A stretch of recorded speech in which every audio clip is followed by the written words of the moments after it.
For my 33rd birthday, my mother-in-law Genevieve gifted me divorce papers wrapped in a manila envelope while we sat at the most expensive table in Atlanta. From all of us, she announced, her voice carrying across the hushed dining room of the Sapphire. My husband Darius did not defend me. Instead, he pulled out his phone and started recording a video light gleaming off the camera lens as he waited for my tears. He wanted a viral moment of my humiliation for their group chat. I looked at the papers, then at the camera, and instead of crying, I picked up my pen. I thanked her, signed the documents immediately, and walked out without shedding a single tear. She had no idea that by forcing my hand, she had just activated the biggest financial trap in Georgia history. Before I tell you how I took down the Sterling dynasty with a single signature, let me know where you are watching from in the comments. Hit like and subscribe if you have ever had to smile while your heart was breaking. The air inside. The Sapphire was cold enough to preserve meat, which was fitting because I was about to be served up on a platter. We were seated in the private alcove of Buckhead's most exclusive restaurant, surrounded by velvet drapes and the low hum of old money. This was the Sterling family's natural habitat. My mother-in-law Genevieve sat at the head of the table looking like a queen who had just ordered an execution. She wore a cream-colored suit that probably cost more than my first car, and her eyes tracked every movement of the waiters with predatory precision. To her right sat my husband Darius, who looked less like a real estate executive and more like a terrified child waiting for his allowance. Across from me were my sister-in-law Bianca and her husband Chad. Chad was the only white person at the table, and he wore his privilege like a heavy cologne. He leaned back in his chair, swirling a glass of scotch that was older than me, and looked at me with a smirk that made my skin crawl. So, Chad said, his voice loud enough to turn heads at the nearby tables. 33 years old. That is a big number for someone from your background. I heard the life expectancy in the neighborhoods you grew up in isn't much higher than that. I sliced my steak, slowly refusing to look at him. My background was a sore subject for the Sterlings. I grew up in a small apartment on the south side, while they grew up in gated mansions with staff. I had worked my way through college on scholarships and grit, becoming a forensic accountant, while Darius coasted through life on his mother's connections. Be nice, Chad, Genevieve said, though her tone lacked any real reprimand. Nia has done well for herself considering the disadvantages of her upbringing. We are here to celebrate her after all. She raised her glass of champagne, the bubbles catching the light of the crystal chandelier. To Nia, Genevieve continued her smile, not quite reaching her eyes. A toast to the girl who proved that you can take the girl out of the struggle, even if you can never quite take the struggle out of the girl. We have tolerated your presence in our family for 5 years now, and that is an achievement in itself. Darius chuckled, a low, nervous sound. I looked at him, waiting for him to defend his wife. Waiting for him to tell his mother that her backhanded compliment was cruel. But Darius just sipped his drink, his eyes fixed on the tablecloth. He was 35 years old, but in the presence of his mother, he reverted to a toddler. You guys are too much, Bianca chimed in, giggling. She adjusted the diamond tennis bracelet on her wrist, a gift from her mother paid for by the company accounts I managed. Nia knows we are just playing. Right, Nia? You have to have thick skin to marry into this family. I took a sip of water, my hand perfectly steady. I have thick skin, Bianca. I deal with financial fraud and corporate theft for a living. Insults from people who cannot balance a checkbook do not faze me. The table went silent. Chad stopped swirling his drink. Genevieve's eyes narrowed into slits. Is that gratitude I hear? Genevieve asked, her voice dropping an octave. After everything we have given you, the roof over your head, the car you drive, the clothes on your back, you walk around like you earned these things, Nia, but do not forget who signs the checks. I wanted to scream. I wanted to scream that I was the one who saved Sterling Properties from bankruptcy 3 years ago. I wanted to scream that the roof over my head was paid for by the tax loopholes I found for them. I wanted to scream that the car I drove was 5 years old, while Chad drove a new Porsche leased on company credit. But I stayed silent. I was a forensic accountant. I knew that in any investigation, you do not show your hand until you have all the evidence. I apologize, Genevieve, I said, keeping my voice neutral. I am grateful for everything the Sterling family has exposed me to. She seemed satisfied with my submission. Good, because we have a special gift for you tonight. A milestone birthday deserves a milestone gift. She reached under the table and pulled out a large manila envelope. It was thick, heavy, and completely unadorned. No ribbon, no wrapping paper, just a stark yellow envelope that screamed business. She tossed it onto the center of the table. It landed with a heavy thud right between the floral centerpiece and my untouched bread plate. Open it, Genevieve commanded. I reached for the envelope. My fingers brushed the paper and I felt a strange vibration in the air. The servers had stepped back into the shadows. The music seemed to dim. It felt like the moment before a car crash when you know impact is inevitable, but you cannot look away. Darius suddenly moved. He pulled his phone out of his jacket pocket and held it up the camera lens pointing directly at my face. "What are you doing?" I asked, my voice barely a whisper. Capturing the moment, Darius said, a cruel smile playing on his lips. "Mom said this is going to be a memory we want to keep." I looked at Chad. He was leaning forward eagerly, his elbows on the table. "Go on, Nia," he goaded. "See what Daddy and Mommy got you. I bet it is a one-way ticket back to the hood." I tore open the envelope. Inside there was a stack of legal documents stapled together with a blue cover sheet. I pulled them out and the bold black letters at the top of the page punched me in the gut. Petition for dissolution of marriage.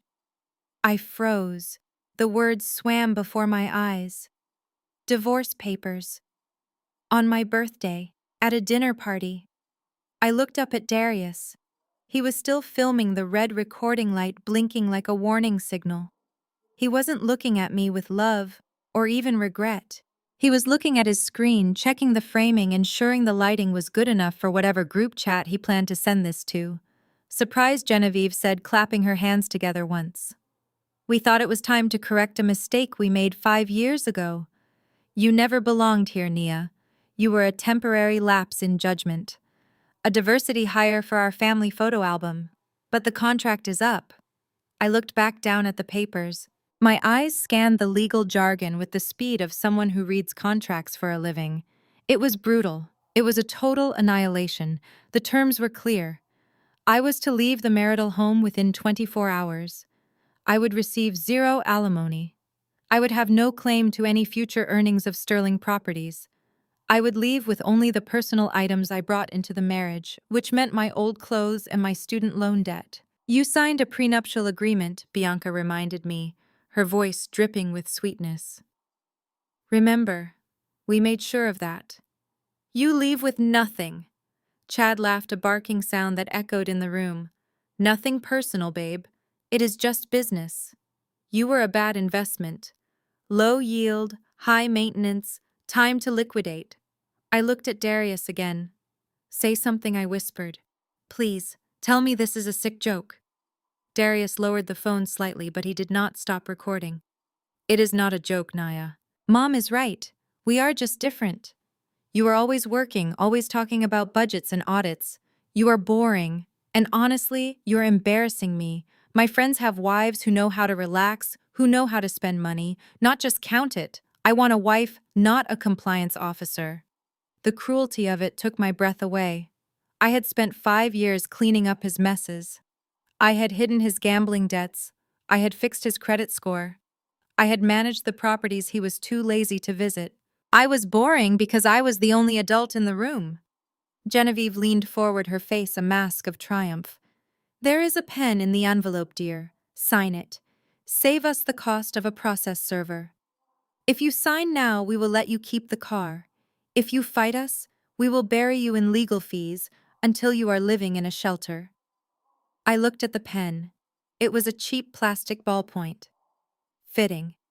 Inside my chest, my heart was hammering against my ribs like a trapped bird. The humiliation was burning my face hot and sharp. I wanted to flip the table. I wanted to throw the wine in Chad's face. I wanted to slap Darius until he dropped that phone. But then my training kicked in. I'm a forensic accountant. I deal with facts, not feelings. I look for the hidden numbers, the buried secrets, the leverage that no one else sees. And as I looked at Genevieve's smug face, a single fact crystallized in my mind. She had forgotten the paperwork she signed 3 years ago. 3 years ago, Sterling Properties was drowning. Chad had embezzled funds through a shell company, and the IRS was circling. To save the company and qualify for a massive government grant reserved for minority female-owned businesses, Genevieve had begged me to help. She had signed over 51% of the company's stock to me. She thought it was just on paper, a nominee agreement she called it. She thought I was just a placeholder, a straw man she could discard when the danger passed. But she didn't read the fine print. I did. I looked at the divorce papers again. Paragraph 4, Clause B stated clearly, all assets shall be divided according to legal title and ownership at the time of filing, according to legal title. A cold calm washed over me. It started at the base of my spine and spread through my veins, turning my blood to ice. The tears that had been threatening to fall evaporated. The shaking in my hands stopped.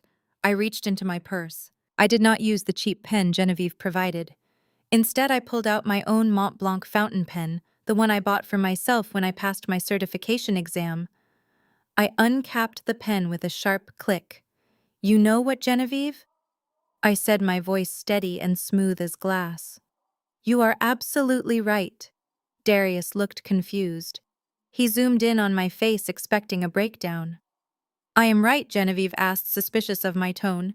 Yes, I continued. I do not belong here. I have been trying to fit a square peg into a round hole for 5 years. I have been trying to teach fiscal responsibility to people who think money grows on trees. It is exhausting. And honestly, I am tired. I laid the papers flat on the linen tablecloth. I smoothed out the crease. This isn't a punishment, I said, looking directly into the camera lens of Darius's phone. This is a liberation. I signed my name, Nia Sterling. The ink was dark and permanent. I dated it. I even added the time. 8:42 p.m. Chad stopped drinking. Bianca's mouth fell open slightly. They had expected a fight. They had expected begging. They had expected me to cling to their ankles as they kicked me out. I capped my pen and put it back in my bag. I stood up, brushing a non-existent crumb from my lap. Thank you for the dinner, I said. And thank you for the gift. You have just saved me about $5,000 in legal retainers. I was planning to file next week anyway, but I didn't want to ruin the surprise. I picked up my clutch. Darius dropped his phone. It hit the table with a clatter. You were going to file, he asked, his voice cracking. Oh yes, Darius, I have been planning this for months, but having you serve me first really simplifies things. It proves abandonment.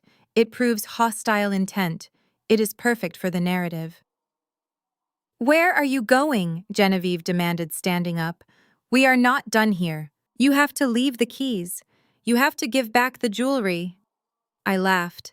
It was a genuine laugh, loud and clear. The jewelry is fake, Genevieve. You bought it on sale at a department store outlet. Keep it. As for the keys, I will leave them on the counter when I move out, which will be tonight.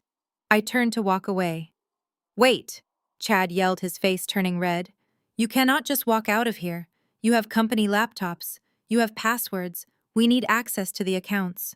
I stopped and looked back at them one last time. My family, the people who had treated me like a servant for half a decade. You should have thought about that before you served the chief financial officer with divorce papers during the middle of a tax audit, I said. Chad's face went pale. What audit? He whispered. I smiled. The one I initiated this morning. Good luck with the IRS, Chad. I hear they are very thorough this time of year. I walked out of the private room and into the main dining area. I could hear them shouting behind me. I heard Genevieve screeching at Darius to do something. I heard Chad cursing. I walked through the restaurant, heads turning as I passed. I must have looked like a woman on a mission because the hostess stepped out of my way without a word. I pushed through the heavy double doors and into the humid Atlanta night. The valet saw me coming and ran for my car.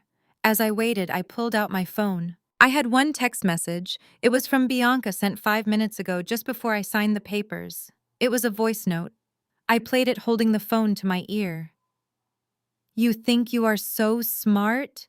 Nia Bianca's voice sneered through the speaker. But wait until you get home. Chad already called the locksmith. The codes are changed. Your stuff is going to be on the lawn by morning. Good luck finding a shelter that takes trash. I deleted the message. They thought locking me out of the house was a power move. They thought making me homeless would break me. But they had forgotten who I was. I wasn't just Nia the wife. I was Nia the signatory. I was the name on the deeds. I was the name on the bank accounts. The valet pulled up in my car. I tipped him $20. I got in and locked the doors. I took a deep breath, inhaling the scent of leather and freedom. I opened my banking app. My finger hovered over the transfer button. They wanted a war. They wanted to destroy me. They wanted to strip me of everything I had. I pressed the button. Processing transfer. The screen flashed green. Transfer complete. All corporate assets frozen pending audit. I put the car in gear. I wasn't going to the house. I was going to the Ritz-Carlton. And I was going to pay for the presidential suite with the company card one last time before the freeze took effect. Genevieve wanted her son to be single. She wanted her company back. Well, she got her son back. But the company, she had just signed that away along with her dignity. I drove into the night, leaving the Sterlings to their expensive dinner and their impending doom. The real party was just getting started. The lobby of the Ritz-Carlton in Buckhead smelled like white tea and old money, a scent that usually made me feel out of place. But tonight it smelled like victory. I walked to the front desk, my heels clicking on the marble floors with a rhythm that felt like a countdown. The night manager looked up and smiled, recognizing the exhausted woman in the expensive dress who often booked rooms for visiting investors. I did not return the smile. I simply slid the sleek black American Express Centurion card across the mahogany counter. This was the company card, the one meant for client entertainment and executive emergencies. I figured my current situation qualified as both. I would like the presidential suite for the week, I said, my voice devoid of any tremor. And please charge the maximum incidental hold. I plan on ordering a lot of room service. The manager swiped the card. For a second, I held my breath, wondering if Genevieve had already managed to call the bank. But the machine chirped its approval. The freeze I had initiated on the operational accounts would take until midnight to fully propagate through the banking system. Until then, I had a window of opportunity, and I intended to use every second of it. I took the keycard and headed for the elevator, leaving the sounds of the lobby behind. As the doors slid shut, enclosing me in silence, the vibration in my clutch became impossible to ignore. My phone had been buzzing incessantly since I left the restaurant, a digital heartbeat of rage coming from the people I had just walked away from. I entered the suite, which was larger than the first apartment Darius and I had shared. I kicked off my heels, letting them land wherever they fell on the plush carpet. I poured myself a glass of water from the crystal pitcher on the sidebar and finally sat down on the edge of the massive king-sized bed. I pulled my phone out. The screen was a kaleidoscope of angry notifications. 43 missed calls, 12 voicemails, a stream of text messages that scrolled endlessly. I did not call them back. I did not text. Instead, I pressed play on the first voicemail. It was Bianca. "You think you are so tough, don't you?" Her voice screeched through the speaker, tinny and distorted with malice. Chad just tried to log into the bank account to pay the bill, and it was declined. "You embarrassed us in front of the whole restaurant. We are going home right now, and I'm going to personally throw every cheap suit you own onto the driveway. If it rains tonight, that is on you. Do not bother coming back, Nia. We changed the gate codes. I saved the message. Evidence of illegal eviction and destruction of property." The next voicemail was Darius. The background noise was chaotic wind rushing past the microphone, suggesting he was standing outside the restaurant, probably waiting for the valet, while his mother screamed in the background. "Nia, pick up the phone. Stop playing games. Mom is hyperventilating. You need to fix this. You need to call the bank and unfreeze the accounts right now. We can talk about the divorce terms. Maybe we were too harsh. Just come back and fix the accounts and we can discuss a settlement. Don't do this to me, Nia. I am your husband. I saved that one too. He wasn't worried about me. He wasn't worried about our marriage. He was worried about the money. He was worried that the ATM machine he had married was finally out of order. I set the phone down and walked over to the heavy oak desk by the window. The view of the Atlanta skyline was breathtaking, glittering with a million lights, but I only had eyes for my laptop. I opened it, and the screen illuminated my face in the darkened room. I plugged in my secure RSA token, the small device that generated the 6-digit codes necessary to access the financial heart of Sterling Properties. Genevieve thought she ran the company because her name was on the building. Chad thought he ran it because he had the title of Chief Financial Officer. But in the modern world, the person who runs the company is the person who has the admin passwords. I logged into the cloud-based accounting system. My fingers flew across the keyboard, executing a sequence of commands I had memorized years ago. I was logged in as the super admin, a profile I had created when I overhauled their archaic bookkeeping system. The dashboard loaded, showing the company's cash flow in real time. It was bleeding. Chad had been siphoning money out of the construction loans for months, moving it into shell accounts to cover his bad crypto investments. I could see it all. The transfers were sloppy, arrogant, hidden under vague line items like consulting fees and miscellaneous procurement. I navigated to the liquidity accounts. These were the funds meant for payroll, for taxes, for the operational costs of the business. I opened a new transfer window. According to the employment contract I had drafted for myself 3 years ago, a contract Darius had signed without reading because he was too busy watching football, I was entitled to a severance package equivalent to 3 years of salary, plus the immediate vesting of my equity in the event of a hostile termination without cause. Serving me divorce papers at a birthday dinner, publicly humiliating me and locking me out of my home, definitely qualified as hostile. I calculated the total. It was a substantial number, a number that would drain their liquid reserves to dangerously low levels. I authorized the transfer, moving the funds from the Sterling operating account into a secure escrow holding account under my name. It was legal, it was contractual, and it was devastating. The screen flashed a confirmation. Transaction approved. I wasn't done. I opened my email client. In my drafts folder sat an email I had written weeks ago. It was addressed to the Internal Revenue Service, specifically the Criminal Investigation Division. The subject line read, Supplemental Report FY 2023. Potential Irregularities in Sterling Properties, LLC. I attached the files, the PDF documents showing Chad's embezzlement, the scanned copies of Genevieve's personal expenses charged to the business accounts, including the renovation of her vacation home, and the lease on Darius's Range Rover. The falsified contractor invoices Bianca had submitted for work that was never done. I hovered my mouse over the send button. For 5 years I had protected them. I had corrected their mistakes, filed amended returns to keep them out of jail, and begged them to follow the law. I had been the shield standing between their greed and the consequences of their actions. And they had called me a bad investment. They had called me boring. They had tried to discard me like a used napkin. I thought about Darius recording me with his phone, waiting for my tears. I thought about Genevieve's smug smile. I clicked send.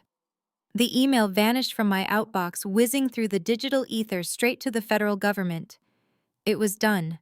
The shield was gone. Now I was the sword. I closed the laptop and sat back in the leather chair. The adrenaline was starting to fade, replaced by a bone-deep exhaustion.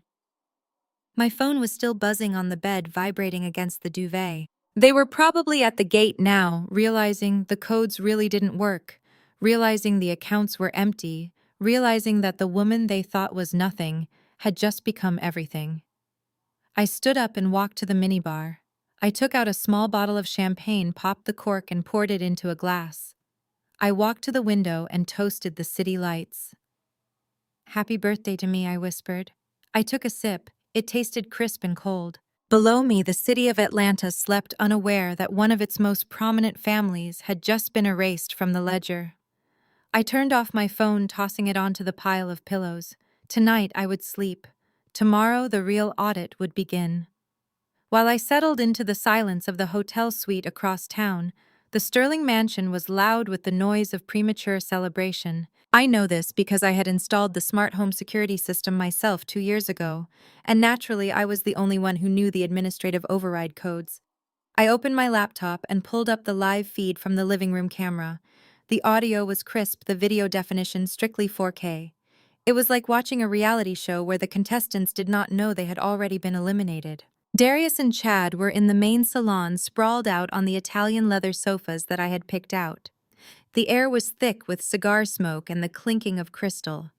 They had raided the wine cellar, opening bottles of vintage Bordeaux that Genevieve had been saving for a wedding anniversary she would likely never see. Darius held his glass up to the light, swirling the dark red liquid with a look of sloppy intoxication. I have never felt so light, he slurred, his tie undone and hanging loose around his neck. I mean, I loved her, in the beginning, but she was just so heavy. Always talking about responsibility, always watching every dime I spent. It is like I can finally breathe again. Chad laughed, kicking his feet up onto the coffee table, something I never allowed him to do. He took a long drag from his cigar and blew the smoke toward the ceiling. "You dodged a bullet, man," he said, his voice thick with arrogance. That girl was a drag. She never understood how people like us operate. She thought she was the boss just because she knew how to use Excel. You need a wife who knows her place, Darius. Someone who appreciates the sterling name, not someone who thinks she is better than it. Bianca walked into the frame, carrying a tray of hors d'oeuvres she had likely ordered from the country club since she did not know how to turn on the oven. She looked flushed and triumphant. "Mom is in the study calling all her friends," she chirped, setting the tray down. "She is telling everyone that you finally came to your senses and dumped the help. She is already planning a welcome back to the bachelor life party for next weekend." Darius grilled. "A party? That sounds amazing. We need more drinks, though. This wine is too dry. I want champagne, the expensive stuff, the gold bottle." He fumbled for his phone, tapping the screen with clumsy fingers. "I am ordering 3 cases from the cellar delivery service. Tonight we drink like kings." I watched on my screen as he navigated the app. I saw his thumb hover over the purchase button. He pressed it. A second passed, then another. Darius frowned. He tapped the screen again, harder this time. "What the hell? What is it?" Chad asked lazily. "It says payment declined," Darius muttered. "That is impossible. It is the corporate Amex. The limit is $50,000 a month." Chad snorted, sitting up. "You probably maxed it out on that watch you bought last week. Or maybe your ex-wife reported it stolen just to be petty. Typical Nia behavior. Here, move over. Let a real CFO handle this." Chad pulled out his wallet. He produced his own card, a heavy metal card issued to him as the chief financial officer. He held it up, catching the light. "This is the Platinum Business Card, Darius. Unlimited spending power. Watch and learn." Chad took Darius's phone and entered his card details. He hit the button with a flourish. The silence that followed was delicious. Chad stared at the phone. His smirk vanished, replaced by a look of genuine confusion. "It says declined. Contact issuer immediately." "What?" Bianca asked, her voice rising in pitch. "How can both cards be declined?" "We paid the bill last week. I saw the statement." "There is a glitch in the app," Chad declared, standing up and pacing. "It has to be the vendor's system. Or maybe the bank's fraud detection algorithm is too sensitive. I am going to call the concierge line. They will clear this up in 2 seconds." I watched Chad dial the number. I put on my headphones to hear the other end of the call, clearly through the high-fidelity audio pickup. "This is Chad Miller, CFO of Sterling Properties." Chad barked into the phone, his voice dripping with entitlement. "My card was just declined for a routine purchase. I want the hold lifted immediately, and I want an apology for the embarrassment." There was a pause.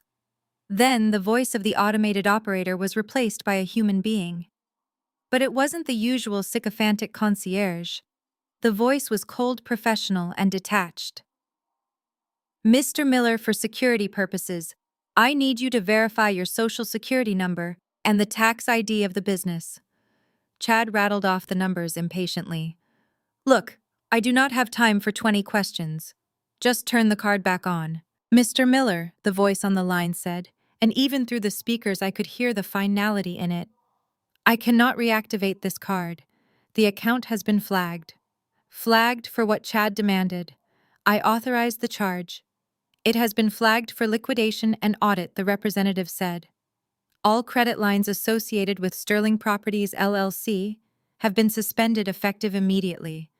All assets are currently frozen pending a forensic review. Audit, Chad whispered, the color draining from his face. He looked at Darius, who was still holding his empty wine glass. Who authorized an audit? Chad screamed into the phone. We did not authorize anything. The authorization came from the primary account holder and majority shareholder, the representative replied. Good night, Mr. Miller. The line went dead. Chad lowered the phone slowly. He looked like he had seen a ghost. What is going on? Darius asked, sobering up instantly. What did they say? They say the accounts are frozen, Chad said, his voice shaking. They say the majority shareholder ordered a forensic audit. Genevieve chose that moment to sweep into the room. She was beaming, holding a glass of sherry. I just got off the phone with the senator's wife, she announced. She is thrilled you are single again, Darius. She has a niece who just finished finishing school in Switzerland. Much more appropriate stock than Nia. Mom, Darius said, standing up, his legs unsteady. The credit cards are not working. The bank says the accounts are frozen. Genevieve stopped. Her smile evaporated. Don't be ridiculous. I used the card an hour ago to pay the caterer. They are frozen, Mom, Chad said, panic rising in his throat. They said the majority shareholder ordered it. Genevieve let out a sharp laugh. That is impossible. I am the majority shareholder. I own this company. My father built it and I run it. This is just some computer error. She marched over to the antique desk in the corner where the landline sat. It was a dedicated line to their private wealth manager, a man named Arthur, who had managed the Sterling money for 20 years. She snatched up the receiver and dialed. She hit the speaker button so everyone could hear Arthur apologize. Arthur, this is Genevieve. Genevieve snapped. There seems to be some incompetence with your credit department. My son and son-in-law are trying to make a purchase, and they are being told the accounts are frozen. Fix it, now. There was a long silence on the line. Then Arthur spoke. His voice sounded tired and strangely distant. Hello, Genevieve. I cannot fix it. The order came from the compliance department, and frankly, my hands are tied. What do you mean your hands are tied? Genevieve shrieked. I am your biggest client. I sign your paychecks. Unfreeze my money, Arthur, or I will have your job. You are not my biggest client, Genevieve, Arthur said quietly. Not anymore. And you do not sign the checks. You haven't signed a check that cleared in 3 years. What are you talking about?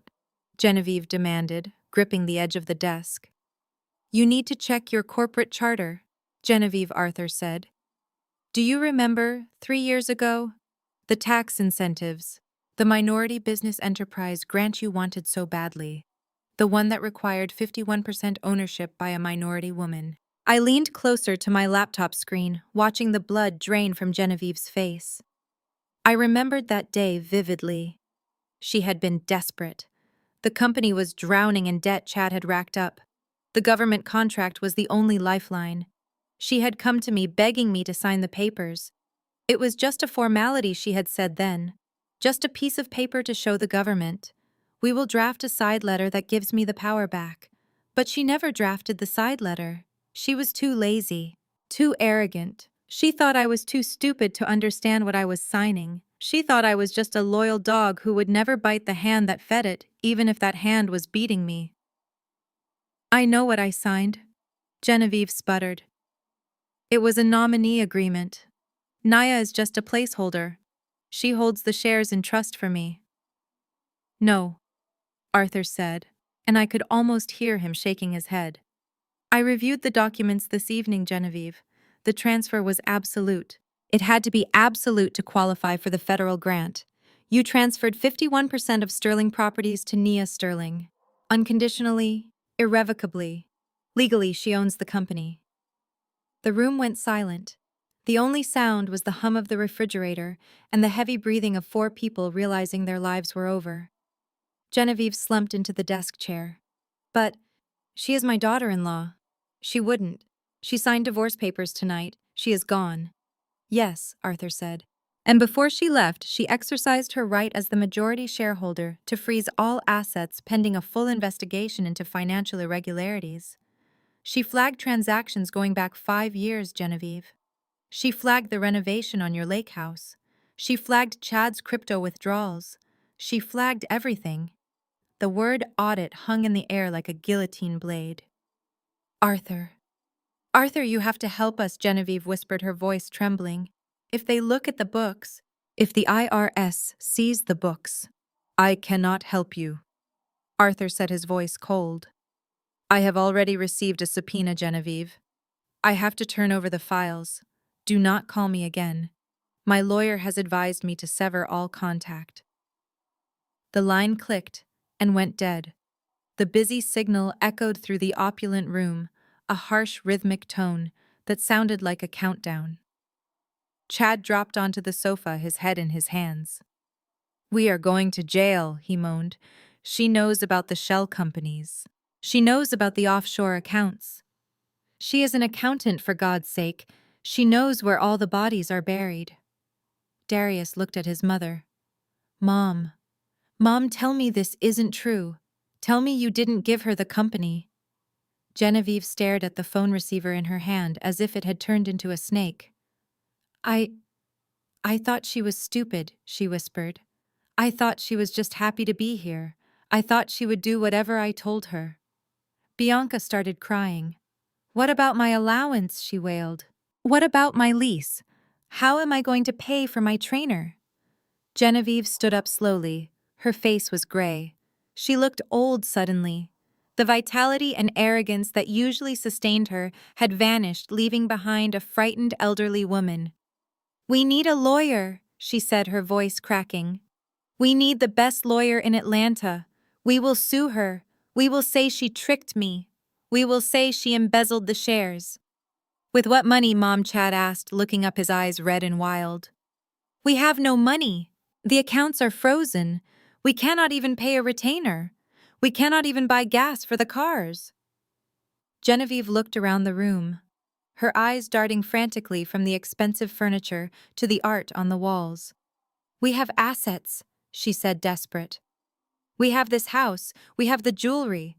The house is owned by the company, Chad said dully. Nia owns the company. Nia owns the house. Genevieve let out a sound that was half scream, half sob. She grabbed a crystal vase from the desk and hurled it across the room. It shattered against the fireplace, sending shards of glass flying everywhere. She did this on purpose, Genevieve screamed. She planned this. She sat there at dinner and smiled and thanked me, and all the while she had her finger on the trigger. I closed my laptop. I had seen enough. They were beginning to understand the scope of their destruction. They were realizing that the woman they had mocked, the woman they had treated as a servant, the woman they had gifted divorce papers to, was actually their executioner. I poured the last of the champagne into my glass. The show was over for tonight. Tomorrow the real work would begin. Tomorrow I would meet with the FBI.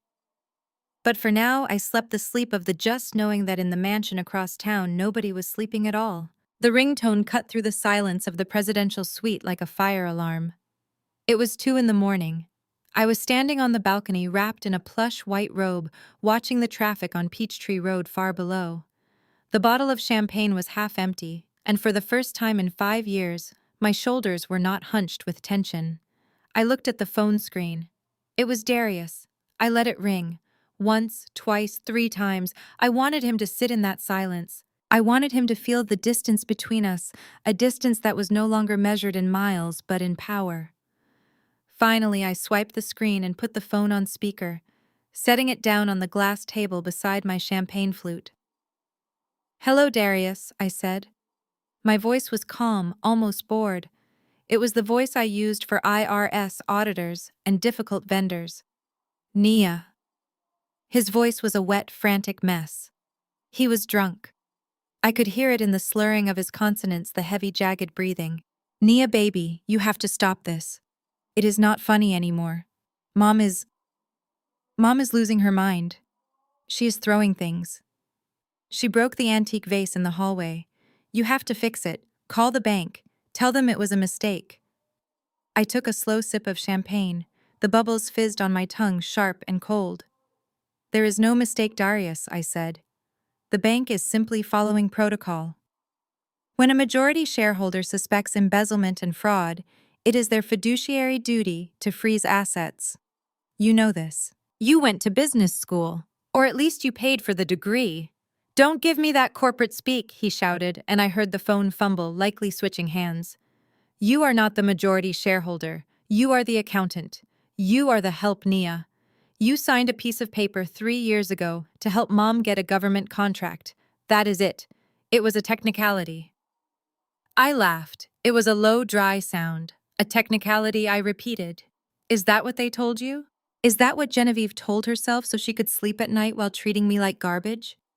I leaned closer to the phone, my voice dropping to a whisper that was far more dangerous than a scream. Let me refresh your memory, Darius, because you seem to have convenient amnesia. Let us go back 3 years. Do you remember where we were? We were in the library of the mansion. Chad was crying on the sofa because he had just lost $2 million of the company's liquidity on a crypto scam he saw on Twitter. I heard Darius's breath hitch. He remembered. Of course he remembered. It was the only time I had ever seen Chad look human because he was terrified of going to prison. The company was insolvent. Darius. I continued relentless. You were weeks away from bankruptcy. The payroll checks were going to bounce. The construction loans were being called in. Genevieve was hysterical. She was facing the end of the Sterling legacy. She was facing humiliation. And who did she turn to? Did she turn to her brilliant son? Did she turn to her genius son-in-law? No, she turned to me. Darius whimpered. Nia, please. She begged me, Darius. She got on her knees on that Persian rug. I can still see the stains on her knees. She begged me to save them. She needed a minority woman to head the company to qualify for the emergency relief grant and the new city contracts. She needed a face that looked like mine to clean up the mess that looked like Chad. So she transferred the stock, I said, letting the words hang in the humid night air. 51%. Controlling interest. It was a nominee agreement. Darius shouted, his voice cracking. It was supposed to be temporary.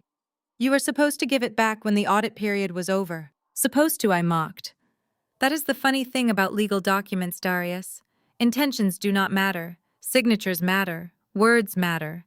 Genevieve was too cheap to hire an external lawyer to draft a complex trust agreement. She did not want anyone to know how close to the edge she was. So she downloaded a standard transfer of ownership form from the internet. She thought she was smart. She thought I was stupid. She thought because I loved you, I would just hand it back whenever she snapped her fingers. But she messed up, Darius. She signed a full, irrevocable transfer of assets. There is no side letter. There is no sunset clause. There is no trust agreement. There is just a deed of transfer filed with the Secretary of State transferring 51% of Sterling Properties, LLC, to Nia Sterling. The silence on the other end was heavy, suffocating. I tried to tell her, I said, my voice softening just a fraction, not out of pity, but out of marvel at the sheer irony of it all. I tried to warn her. I told her the language was too broad. I told her she was giving away the kingdom. Do you know what she said to me? Darius did not answer. She told me to shut up and sign, I said. She told me I was lucky to even have my name on a Sterling document. She said I should be grateful for the trust she was showing me. So I signed. I saved your company. I secured the grant. I fixed Chad's books. And I waited. Waited for what Darius whispered. Waited for you to treat me like a wife, I said. Waited for Genevieve to treat me like a partner. Waited for a single thank you. But it never came. Instead, I got insults. I got excluded from family photos. I got mocked for my background. And tonight I got divorce papers. Speaking of which, I said, shifting gears, my tone brightening with lethal cheer. I have to thank you for those papers, Darius, really. They were the final piece of the puzzle. What are you talking about? He asked. He sounded exhausted, defeated. Go find the papers, Darius. I left them on the table. Go look at the asset division section. Genevieve bragged about how ironclad they were. I heard footsteps. I heard him fumbling with paper. I heard Genevieve screaming in the background, asking who he was talking to. Paragraph 4, Section C. I directed him. Read it out loud. I waited. I took another sip of champagne. All marital assets. Darius read, his voice trembling. All marital assets and business interests shall be divided strictly according to the legal title and ownership records on file with the state at the time of filing. He trailed off. The silence was absolute. Do you understand what that means, Darius? I asked. It means... He choked. It means your mother wrote a prenup and a divorce settlement that protects the legal owner of the assets, I explained. She wrote it to protect herself from me because she thought she owned everything. She thought I was just a gold digger who would try to claim her money. So she put in a clause that says, we only get what is legally in our names. But she forgot who legally owns the company, I said. She handed me a document that says I keep what is mine, and 51% of Sterling Properties is mine, Darius. Legally, irrevocably. And thanks to the divorce papers she drafted, I do not even have to split it with you. It is not marital property. It is my separate property acquired via business transfer and confirmed by your own legal filing. You cannot do this, Darius screamed. It is our family legacy. My grandfather built this. Your grandfather built it, I agreed. Your mother broke it. Chad looted it. And I saved it. And now I own it. I stood up and walked to the edge of the balcony, looking down at the city. You wanted me gone, Darius. You wanted your freedom. You wanted to go back to being a bachelor without a boring wife nagging you about budgets. Well, congratulations. You are free. You are single. And you are broke. Naya, wait, he pleaded. We can fix this. I will fire Chad. I will put Mom in a home. I will do whatever you want. Just come back. I love you. I closed my eyes. That was the saddest part. He probably believed he meant it. But his love was like his business sense, cheap, performative, and ultimately worthless. You do not love me, Darius, I said. You love the lifestyle I maintained for you. You love the safety net I provided. But the net is gone. You are in free fall. I am going to hang up now, I said. No, no, no, do not hang up, Darius shouted. What are we supposed to do? The cards do not work. We have no cash. I suggest you ask Genevieve, I said. She seems to think she is the smartest person in the room. Maybe she can manifest some money. Or maybe Chad has some crypto left in that secret wallet he thinks I do not know about. Chad has a secret wallet. Darius asked, his voice changing from fear to anger. Oh yes, I said. About $200,000. He skimmed it from the renovation budget for the Buckhead condo project. You might want to ask him about that before the FBI gets there. FBI, Darius whispered. I looked at my watch. It was 2:15 in the morning. I sent the email at midnight, Darius. Whistleblower protection. I admitted to my part in signing the falsified tax returns Genevieve forced me to prepare, and I handed over all the evidence of Chad's embezzlement and Genevieve's tax evasion. I cut a deal. Immunity for testimony. You went to the feds, he breathed. You sent your own family to prison. Ex-family, I corrected. And I didn't send them to prison. Their greed did. I just turned on the lights. Goodbye, Darius. I ended the call. I did not block the number. I wanted to see the notifications. I wanted to see the panic unfold in real-time text messages. I walked back into the bedroom and sat on the bed. The room was quiet. The air conditioner hummed a low, steady note. I felt a strange sensation in my chest. It wasn't guilt. It wasn't regret. It was relief. For 3 years I had carried their secrets. I had carried their lies. I had carried the weight of their incompetence on my back while they whipped me for not moving fast enough. I lay back on the pillows. The ceiling was high and painted a soft cream. It looked like a blank slate. Tomorrow the forensic audit would officially begin. Tomorrow the marshals would likely arrive at the mansion to secure the assets. Tomorrow my name would be in the papers, not as the discarded wife, but as the woman who brought down a corrupt empire. But for now, I was just Nia. And for the first time in a decade, I owed nothing to anyone. I closed my eyes, and for the first time in years, I slept without dreaming of drowning.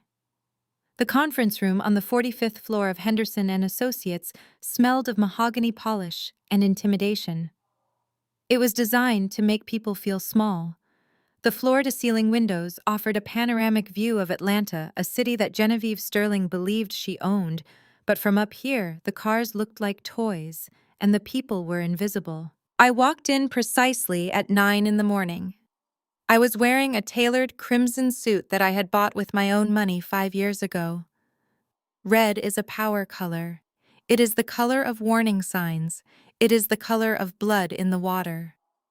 Genevieve sat at the head of the massive oval table.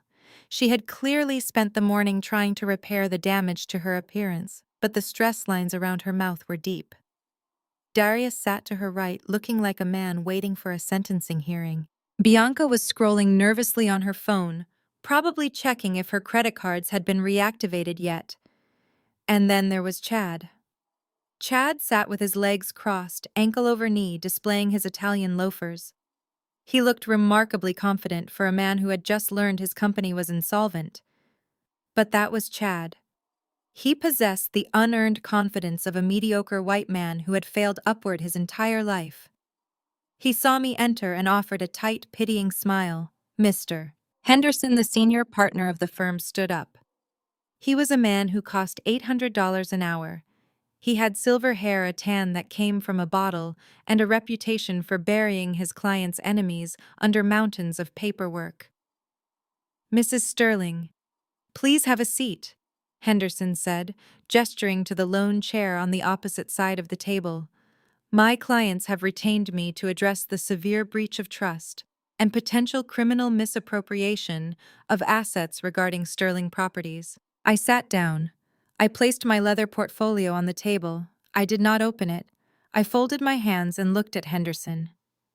I am listening, I said. Henderson cleared his throat. He opened a thick file. We are aware of the document signed 3 years ago transferring shares to your name.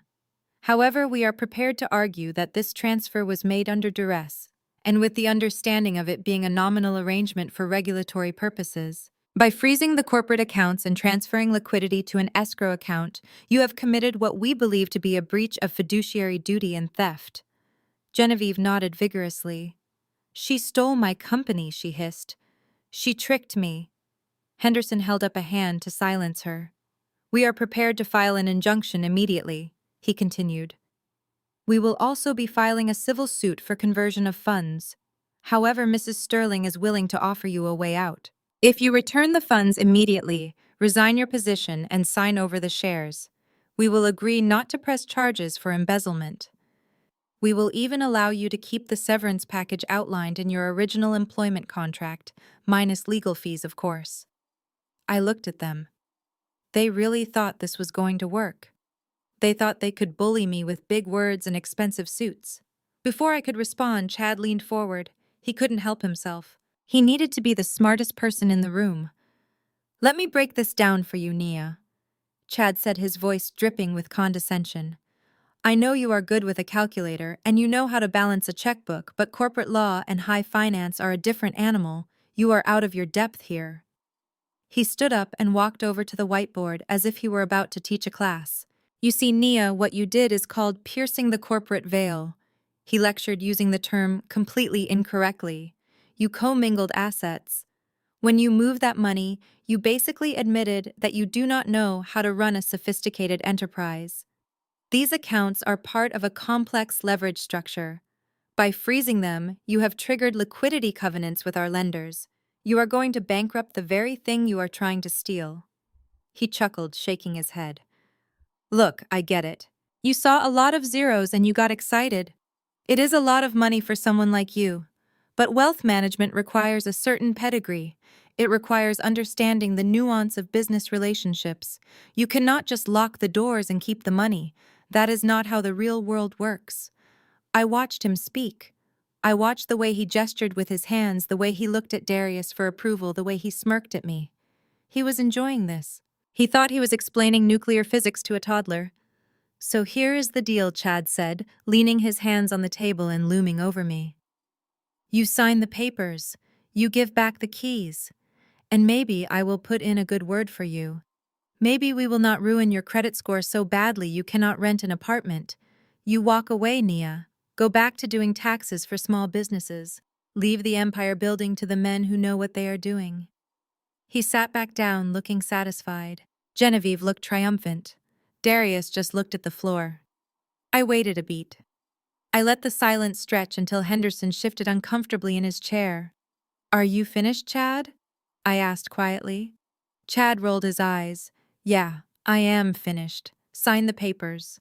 I reached for my portfolio. I unzipped it slowly. The sound of the zipper was loud in the quiet room. I pulled out a single stack of documents paper-clipped together. I did not look at Chad. I looked at Mr. Henderson. Mr. Henderson? I said, my voice professional and cold. I assume as an officer of the court, you have a duty to report any knowledge of ongoing felonies committed by your clients, specifically money laundering and wire fraud. Henderson frowned. Excuse me. I slid the stack of papers across the polished table. It stopped right in front of him.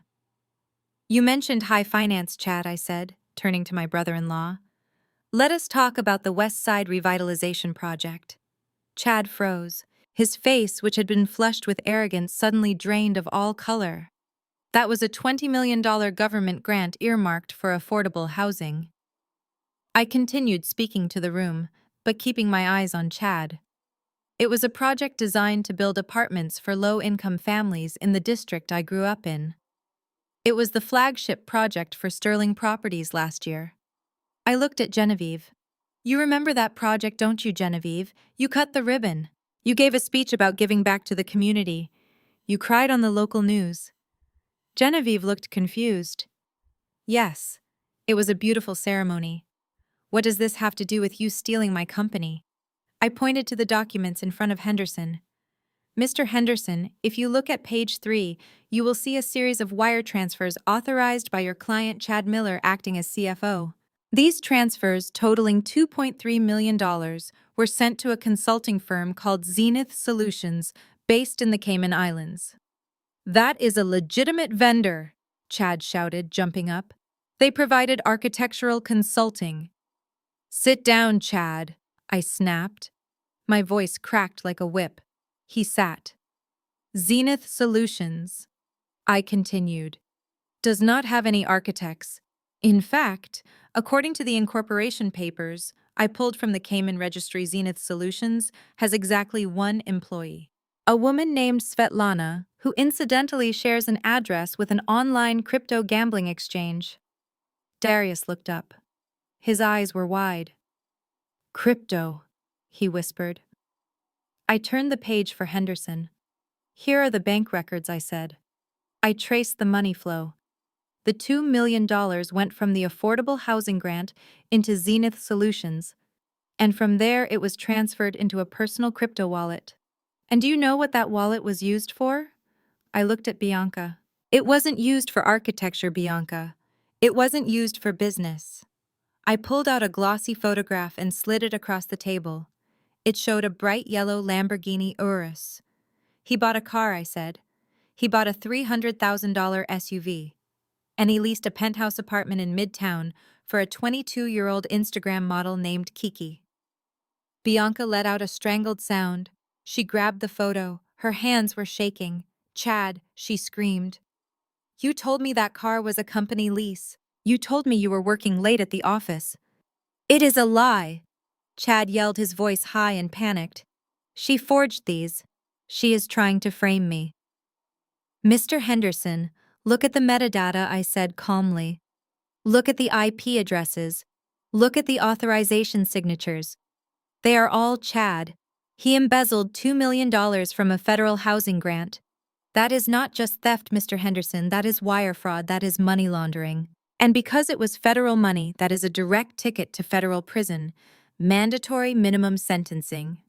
I leaned forward, looking at Chad, who was now sweating profusely. You mansplained finance to me, Chad. You told me I didn't understand the nuance of business. But I think you are the one who is confused. You see, forensic accounting is all about nuance. It is about finding the little threads that people like you leave behind, because you are too arrogant to think anyone is watching. I watched. I watched every penny. I turned back to Henderson, who was reading the documents with a look of growing horror. "Mr. Henderson," I said, "I have already prepared a digital packet containing all of this evidence: the embezzlement, the false invoices, the tax evasion schemes Genevieve signed off on to cover the losses." Genevieve gasped. "I didn't know. Chad told me it was creative accounting." "Ignorance is not a defense when you sign the returns, Genevieve," I said. "You signed them. I warned you not to. I told you the deductions were illegal, but you told me to do as I was told, so I did. I prepared them, and I kept copies of my memos warning you that it was fraud." I stood up. I smoothed my skirt. "Mr. Henderson," I said, "you asked me to sign over the shares. You threatened me with a lawsuit. But here is the reality. I am the majority shareholder of a company that is currently a crime scene. The only reason I haven't gone to the FBI yet is because I wanted to see if you were smart enough to save yourself." "Save myself?" Henderson asked, his voice tight.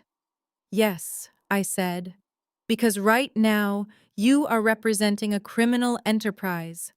If you continue to advocate for them, if you try to intimidate a whistleblower, which is what I am, you become part of the conspiracy. You could lose your license. You could go to jail with them." The room was dead silent. Even Bianca had stopped sobbing. They were all looking at the lawyer, the shark they had hired to eat me. Henderson closed the file. He stood up. He picked up his briefcase. "Mr. Henderson," Genevieve cried, "do something. Arrest her." Henderson looked at Genevieve with a look of pure disgust. "Mrs. Sterling," he said, "I am terminating my representation of you and your family effective immediately. I will be sending a formal letter disengaging our firm from all Sterling entities. Do not contact me again." "But what about the lawsuit?" Chad stammered. "What about the injunction?" "There will be no lawsuit," Henderson said, "because if I were you, Mr. Miller, I would save every penny I had for a criminal defense attorney. You are going to need one who specializes in federal indictments." He looked at me. He nodded once, a gesture of respect from one shark to another. "Ms. Sterling," he said, "good luck." He walked out of the room. The heavy door clicked shut behind him. I was alone with them. The silence was heavy, thick with fear. Chad was slumped in his chair, looking at the table. Bianca was staring at the photo of the Lamborghini.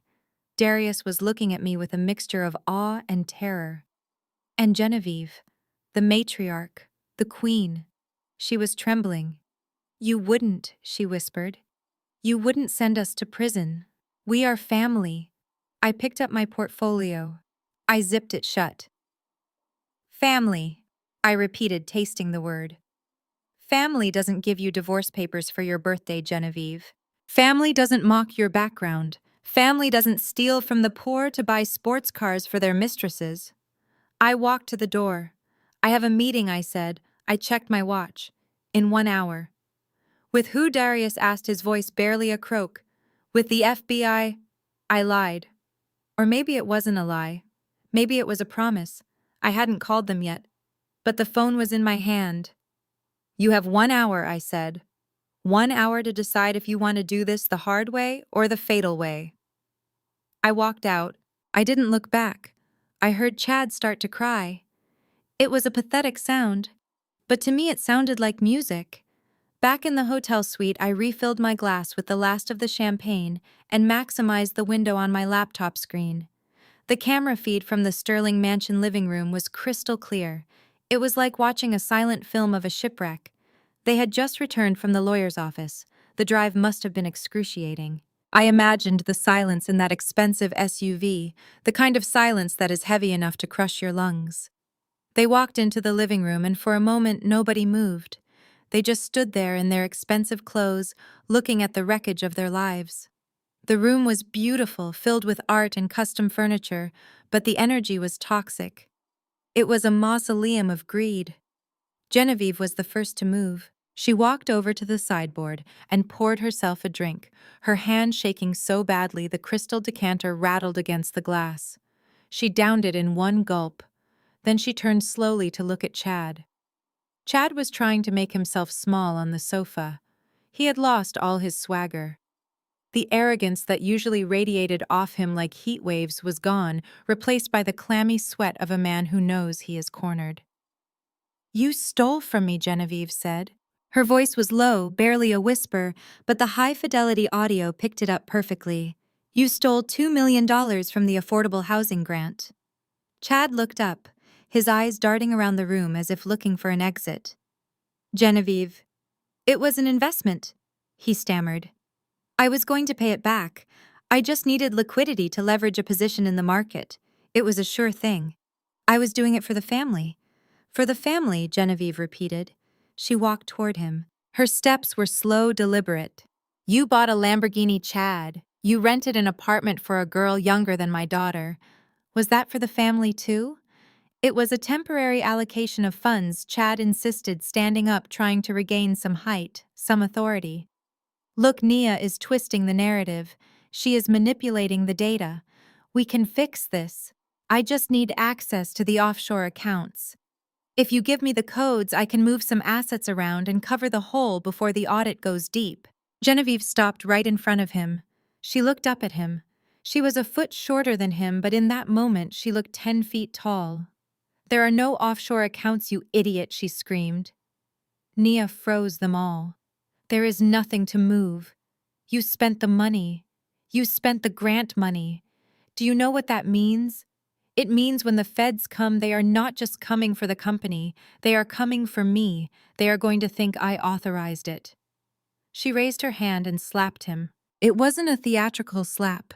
It was a heavy, violent blow that echoed through the speakers. Chad stumbled back, holding his cheek. His eyes went wide with shock. Mom Bianca shrieked, rushing to her husband's side.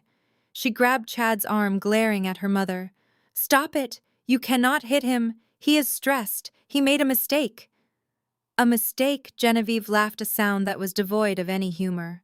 "A mistake is forgetting to file a receipt, Bianca. Embezzling $2 million is a felony. He has ruined us. He has handed Nia the gun and loaded it for her. It is not his fault," Bianca yelled, her face twisting into an ugly mask of entitlement. "It is Darius's fault." She spun around and pointed a manicured finger at her brother, who was standing by the fireplace, looking like he wanted to dissolve into the floor. "This is on you, Darius," she screamed. "You are the one who married her. You are the one who brought that snake into our house. You were supposed to handle her." "Me?" Darius asked, his voice weak. "How is this my fault? Chad is the one who stole the money." "Because you are weak," Bianca spat.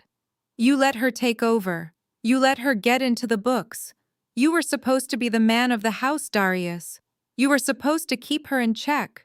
But you were too busy playing golf and letting her run everything. If you had been a real husband, she would not have had the power to do this. You let a girl from the gutter take down our legacy because you were too lazy to read the contracts you signed." I watched Darius recoil as if he had been slapped too. It was the truth, and it hurt. He looked at his mother, expecting her to defend him, expecting her to tell Bianca to stop. But Genevieve just stared at him, her eyes cold and hard. She agreed. In her mind, this was Darius's failure. He had failed to control his asset. "I am going to fix this," Darius muttered. He pulled out his phone. "I am going to talk to her. She loves me. I know she does.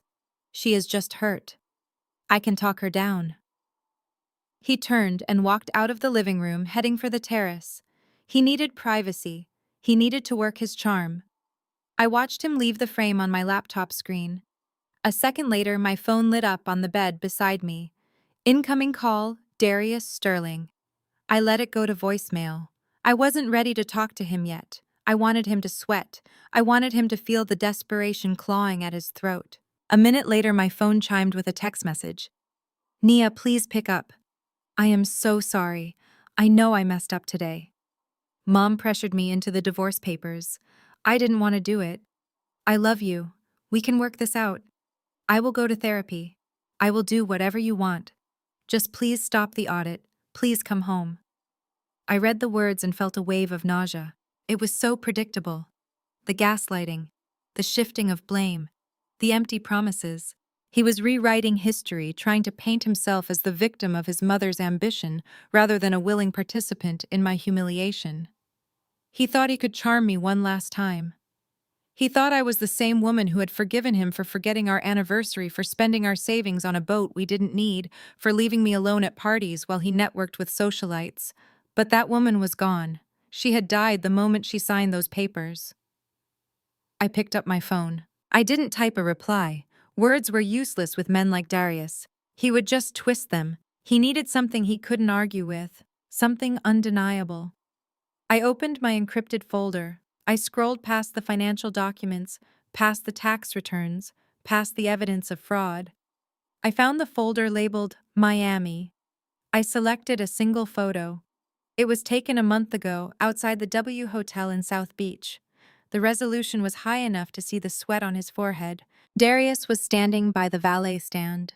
He was not alone. His arms were wrapped around a woman. She was 22 years old. She was his executive assistant, the one he had sworn was just a kid fresh out of college who needed mentoring. In the photo, his hand was resting low on her hip, pulling her into him. Her head was thrown back, laughing. They looked like a couple in love.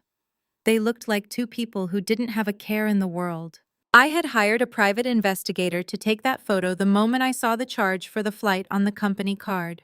I had saved it, waiting for the right moment, waiting for him to lie to me about his loyalty. I attached the photo to the text thread. Then I typed a simple message. Don't perform for me, Darius. I am not your mother. I do not buy your act. And by the way, you might want to tell your assistant that her employment is terminated effective immediately. As the majority shareholder, I am cutting unnecessary overhead. I hit send. I looked back at the laptop screen. Darius was standing on the terrace illuminated by the outdoor security lights. He was looking down at his phone. I saw his body go rigid. He stared at the screen for a long time. Then he slumped against the railing. He dropped the phone onto the patio table. He put his hands over his face and slid down until he was crouching on the ground. He wasn't crying because he lost me. He was crying because he had been caught. He was crying because he realized that I had been watching him the whole time. My phone buzzed again. It was another text from him. How long have you known? I typed back immediately. Since the day you booked the flight. I installed a keylogger on your laptop last year, Darius. I have seen every email. I have seen every chat message. I have seen the jewelry you bought her with the bonus I earned for you. I know everything. I watched him read it. He stood up and looked around wildly, as if he expected me to be hiding in the bushes. He looked up at the security camera mounted in the corner of the patio. He stared right into the lens. I waved at the screen even though he couldn't see me. Goodbye, Darius, I typed. Enjoy the bachelor life. I hear it is expensive. He stormed back into the house. I switched the camera feed back to the living room. He walked in looking like a man who had just seen his own execution. She knows, he whispered. His voice was hollow. She knows about Ashley. Who is Ashley? Genevieve asked, snapping her head up. My assistant Darius said, sinking onto the ottoman. Nia has photos. She has been tracking my computer. She knows everything, Mom. She isn't coming back. Genevieve closed her eyes. She looked exhausted. Of course she knows, she murmured. She is the one who pays the bills. She probably saw the charges before you even made them. You are a fool, Darius. You are a sloppy, careless fool. And just like that, the alliance broke. They turned on each other. The room erupted into shouting. Bianca was screaming about how Darius had ruined her life. Chad was yelling that Darius's affair was the reason Nia was vindictive, ignoring his own theft. Genevieve was shouting at all of them, lamenting that she was surrounded by idiots. I turned the volume down. I didn't need to hear the words anymore. The visual was enough. It was the collapse of a dynasty in real time. I closed the laptop. I had one more call to make, one more piece of the trap to set. The lawyer. Genevieve would be calling her attorney first thing in the morning. She would try to frame me. She would try to say I stole the shares. I needed to make sure her lawyer knew exactly who he was representing. I needed to make sure that when she walked into that office, she was walking into a room where she had no allies. I picked up my phone and dialed. It was late, but lawyers like Mr. Henderson always answered for clients who could pay. And I could pay. I was the majority shareholder of Sterling Properties, and I was about to become his most interesting problem. I waited until noon the next day to make the call. I wanted them to sweat. I wanted them to spend the morning staring at their frozen bank accounts and the empty driveway where the repossessed cars used to be. I sat in the living area of the presidential suite with my laptop open and a room service breakfast of eggs Benedict and fresh fruit untouched beside me. I checked my appearance in the webcam. My hair was perfect, my makeup flawless. I wore a white silk blouse that looked like innocence but cost like corruption. I looked like a CEO. I looked like a winner. I initiated the video call to the main line in the Sterling Mansion library. It rang once and the screen filled instantly. They were all there huddled around the computer like survivors on a life raft. The difference in our appearances was striking. I looked fresh, rested, and expensive. They looked like they had been through a war. Genevieve was wearing the same clothes from yesterday, but they were wrinkled and stained. Her hair, usually a helmet of hairspray, was flat and disheveled. Chad had taken off his tie, but he still looked like he was choking. His face was blotchy, his eyes bloodshot. Bianca was curled in a chair, wrapped in a blanket, staring at nothing. And Darius looked like a hollow shell of a man. "Good morning, everyone," I said, my voice bright and cheerful. "I trust everyone slept well." Genevieve flinched at the sound of my voice. "You monster," she rasped. "You destroyed us. The marshals were here, Nia. They took the cars. They put a boot on the Mercedes. The neighbors were watching. Do you have any idea how humiliating that is?" I took a sip of orange juice. "Humiliation is a funny thing, Genevieve," I said. "It depends on your perspective. I found it quite humiliating when you handed me divorce papers in front of the waiter. But I got over it. I imagine you will get over the loss of your G-Wagon too. Eventually." "Listen to me," Nia Chad interrupted, his voice rough. "We fired Henderson. We are ready to talk. We can make a deal. You want money, right? Everyone wants money. We can liquidate the vacation homes. We can get you cash. Just stop the audit. Call off the dogs." I leaned back in my chair, steepling my fingers. "I do not want your vacation homes, Chad," I said. "Those are already mine. They are company assets. I do not want your cash because you do not have any. You have debt. You have liabilities. You have a federal investigation looming over your head." "What do you want, then?" Darius asked. He sounded desperate. "Just tell us what you want." I looked at them. I looked at the fear in their eyes. And for a moment, I almost felt pity. But then I remembered the divorce papers. I remembered the years of insults. I remembered the way they made me feel small so they could feel big. "I want an apology," I said. They blinked. "An apology?" Bianca asked, her voice cracking. "That is it. Not just any apology," I continued. "I want a public apology. I want restitution of my reputation. You see, you spent the last 5 years telling everyone in Atlanta that I was a charity case. You told them I was a gold digger. You told them I was lucky to be allowed in the room." I leaned forward toward the camera, my eyes locking with Genevieve's. "I want you to correct the record," I said. Genevieve narrowed her eyes. "How?" "I want a party," I said. Chad frowned. "A party?" "Yes, Chad," I said. "A farewell party. A transition of power ceremony.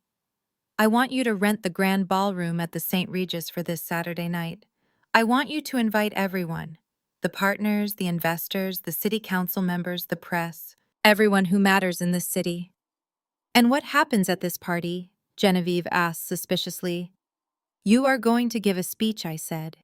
"You are going to stand up in front of all your friends and you are going to thank me. You are going to tell them that I saved the company. You are going to tell them that I am the reason Sterling Properties still exists. You are going to apologize for the misunderstanding regarding the divorce, and you are going to announce a peaceful, amicable transition of leadership. You will announce that you are stepping down due to health reasons and that you are fully supporting my direction for the future. And if we do that, Chad asked, leaning closer to the screen. If we throw this party and kiss the ring, what do we get? If you do that, I said, I will not send the final evidence file to the FBI on Monday morning. Chad let out a breath he had been holding. You will drop the investigation. I will withhold the specific file that links you directly to the wire fraud, I said, choosing my words with surgical precision. I will allow you to resign quietly. I will allow the family to save face. You won't go to prison, Chad. You will just go away. Genevieve looked at Chad. I saw the calculation in her eyes. She was a survivor. She was already spinning the narrative in her head. She was thinking that a party was manageable. A speech was just words. If she could just get me in a room, if she could just get me to lower my guard, she could figure out a way to fix this. She thought I was asking for a victory lap because I was vain. She thought I needed my ego stroked. She had no idea I was asking for a witness list. Fine, Genevieve said, her voice regaining a shred of its old steel. We will do it. We will throw your party. The St. Regis, Saturday night, black tie. We will invite everyone. And you will be nice, I added. No snide comments, no backhanded compliments. You will treat me like the savior of this family because that is exactly what I am. If I sense even a hint of disrespect, the deal is off and I send the email. We understand, Darius said. We will do it, Nia. Just please promise me you won't press send. I promise I won't press send until after the party, I said. Wait, Chad said sharp.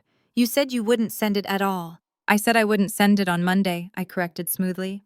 And I won't. As long as the party goes exactly as planned. Do we have an agreement? They looked at each other. They were trapped, and they knew it. They nodded. Good, I said. I will see you Saturday. Oh, and Genevieve wears something nice. It is going to be a night to remember. I ended the call. I sat there for a moment staring at the black screen. My heart was racing, but my hands were steady. They had taken the bait. They thought they had won a reprieve. They thought they had bought themselves time. Chad was probably already planning how to liquidate hidden assets during the weekend. Genevieve was probably already drafting a speech that sounded apologetic, but subtly undermined me. They thought they understood the game. They thought the stakes were money and reputation. They didn't realize the game had changed. I stood up and walked to the window. The street. Regis was visible from here, a towering edifice of luxury and power. It was the perfect stage. It was where Genevieve had held her wedding reception 40 years ago. It was where she held her charity galas. It was the center of her world. And on Saturday night, I was going to burn it down.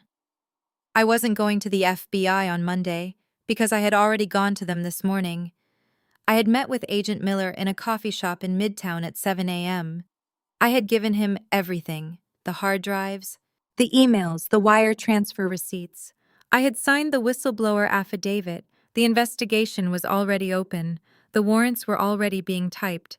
I hadn't promised to stop the FBI. I had promised not to send a specific file on Monday, and I wouldn't, because on Saturday night, the FBI wasn't going to need an email. They were going to be there in person. I had told Agent Miller about the party.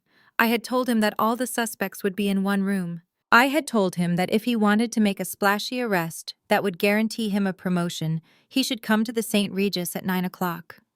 He had smiled and agreed. The party wasn't for my ego. It was for efficiency. I wanted them all together. I wanted their friends to see it. I wanted their business partners to see it.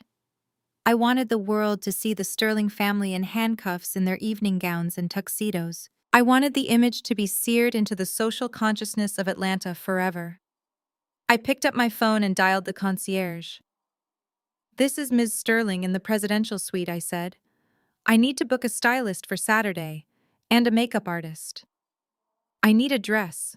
Something red, something unforgettable.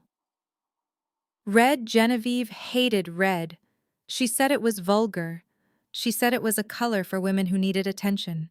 She was right. I needed attention. I needed everyone looking at me when I pointed the finger. I spent the rest of the day preparing. I drafted my own speech. I reviewed the presentation I had prepared for the party. Genevieve thought I wanted a slideshow of memories. She thought I wanted photos of us smiling at holidays. What she was going to get was a PowerPoint presentation of her crimes. I had organized the slides meticulously. Slide 1, the shell companies. Slide 2, the tax evasion. Slide 3, Chad's crypto wallet. I had embedded the bank statements. I had highlighted the illegal transfers in bright yellow. I had even included the photo of the Lamborghini. It was going to be the most educational presentation the Atlanta business community had ever seen. As the sun set over the city, I felt a strange sense of peace. For years, I had lived in fear of these people. I had walked on eggshells, terrified of displeasing them, terrified of losing the family I thought I wanted. But the fear was gone. It had been replaced by cold, hard purpose. I thought about Darius. I thought about the way he had looked on the video call, defeated and weak. He wasn't a villain, really. He was just a casualty. He was collateral damage in his mother's war against irrelevance. I almost felt sorry for him. Almost. But then I remembered the video he took at the restaurant.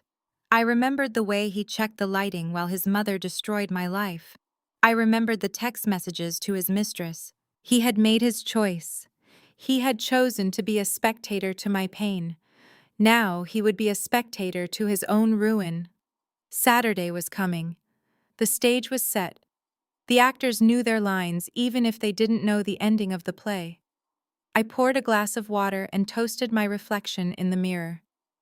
"Here is to the happy couple," I whispered. "May they rot in peace." The grand ballroom at the St. Regis was a cavern of crystal and gold, designed to make mere mortals feel insignificant. Tonight it smelled of white lilies and expensive desperation. Genevieve had outdone herself.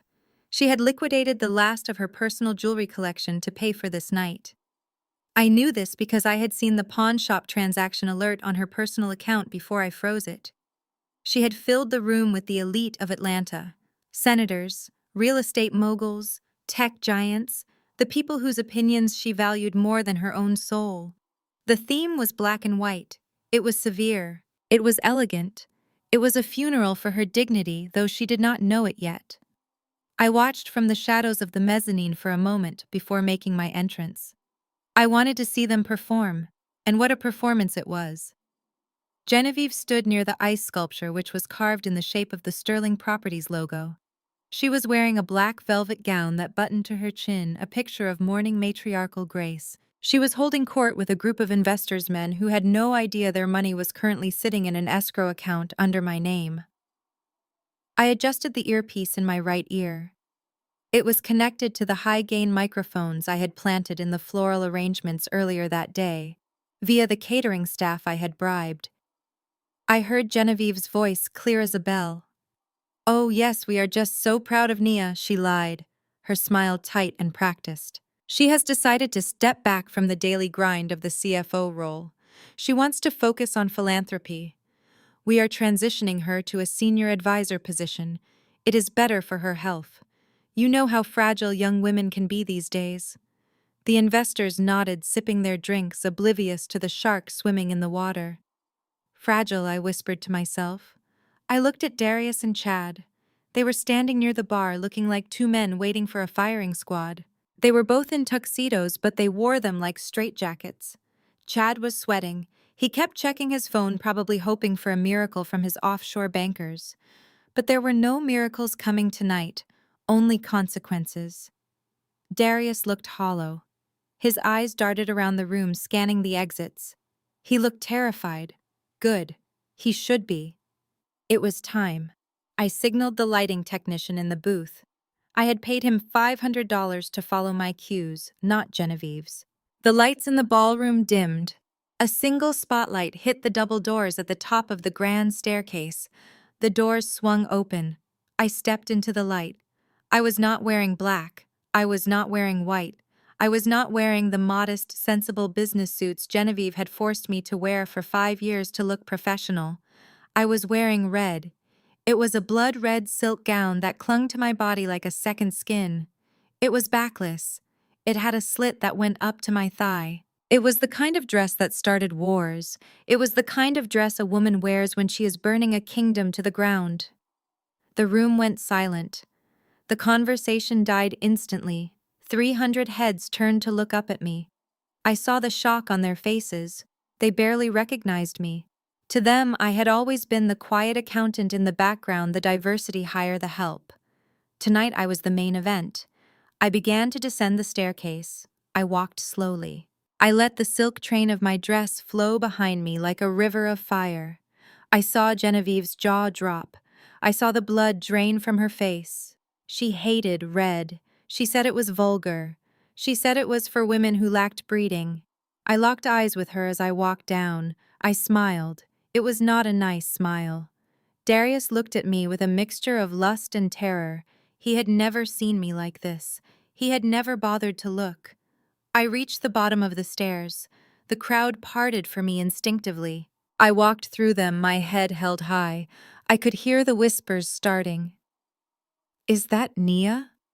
Look at that dress. I thought she was sick. I approached the Sterling family. They were huddled together, a tight knot of fear in the center of the room. Genevieve recovered first because she was a predator, and predators never show weakness. She stepped forward, her arms open in a fake embrace. "Nia, darling," she exclaimed, her voice shrill. "You look stunning. A bold choice for a business transition party, but you always did march to the beat of your own drum." She leaned in to air kiss my cheek. Close to my ear, she hissed, "You bitch. You are trying to upstage me. Stick to the script or I swear to God I will ruin you." I pulled back. I smiled for the cameras that were flashing around us. "Thank you, Genevieve," I said, my voice projecting clearly. "I wanted to wear something festive. It is a celebration after all." Chad stepped up beside Darius. He leaned in close to his brother-in-law, covering his mouth with his hand, but my microphones picked up every syllable. "Let her have her moment," Chad whispered to Darius, his voice thick with malice. "Let her walk up to that podium.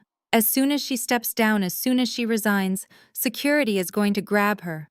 I planted cocaine in her purse in the coat check. We are going to drag her out the back door and call the cops. We will say she was extorting us. Nobody will believe a drug addict in a slutty dress over the Sterling family." I didn't flinch. I didn't react. I just kept smiling. So that was their plan. Frame me. Discredit me. Destroy me. They were still playing checkers while I was playing three-dimensional chess. They thought planting drugs would save them. They didn't realize that the FBI agents I had invited were currently standing at the bar, disguised as waiters, drinking sparkling water and waiting for my signal. I looked at Chad. I looked right into his watery, weak eyes. "Hello, Chad," I said. "You look sweaty. Is the air conditioning not working? Or is it just the heat of the moment?" Chad sneered. "Enjoy your walk, Nia. It is a long way down." I looked at Darius. He wouldn't meet my eyes. He was staring at my dress, staring at the woman he had thrown away. "You look beautiful, Nia," he whispered. "Save it, Darius," I said, cold as ice. "You lost the right to compliment me when you tried to record my heartbreak for likes." I turned away from them. I looked at the stage. The podium was waiting.